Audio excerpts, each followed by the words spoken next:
Баршаңызға қайырлы күн достар, каналыма қош келдіңіздер. Бүгін сіздермен асқабақ мантысын жасайтын боламыз. Міндетті түрде каналға тіркеліп, лайк басып, комментарий қалдырыңыздар. Қоңырауша белгісін басып, видеоның соңына шейін қараңыз. Алдын ала керекті заттарымыз қойдың еті және де қойдың майы керек болады. Алдын ала барлығын осылай турап алдым. Яғни қойдың майы мен фаршымызды осылай тұз салып араластыратын боламыз.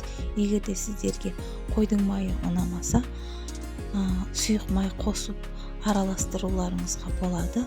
Көбіктеп турап алған асқабағымызды пиязымызбен жақсылап араластыратын боламыз. Осылайша етімізді де бірге қосып асқабағымызбен араластырамыз. Осылайша барлығын араластырып дайындап алдым. Енді шетірекке қойып массамызды қамырымызға 1 стакан су құйдым. Яғни тұз салып араластыратын боламыз.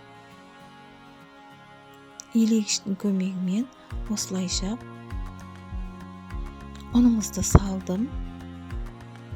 Осылай қамырымызды жасап алатын боламыз. Қамырымызды дайындап алдым. Яғни қамырымызды енді зуала жасадым. Зуаламызды жасап алып, енді біз қамырымыздың бетіне кішкене ұн шашатын боламыз. Осылайша қолдың көмегімен күш салып басатын боламыз.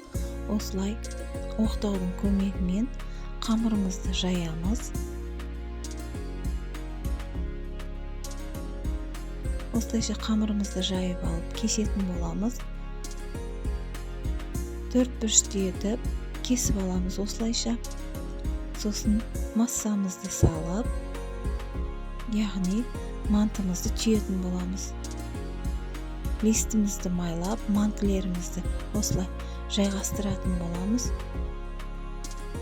45 минутта пісіп шығады.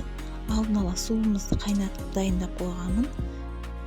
Осылайша мантымыз дайын болып шықты. Өте керемет, дәмі де әдемі болып шығады. Асқабақ мантымыз өте әдемі болып шықты. Міндетті түрде сіздер жасап көріңіз.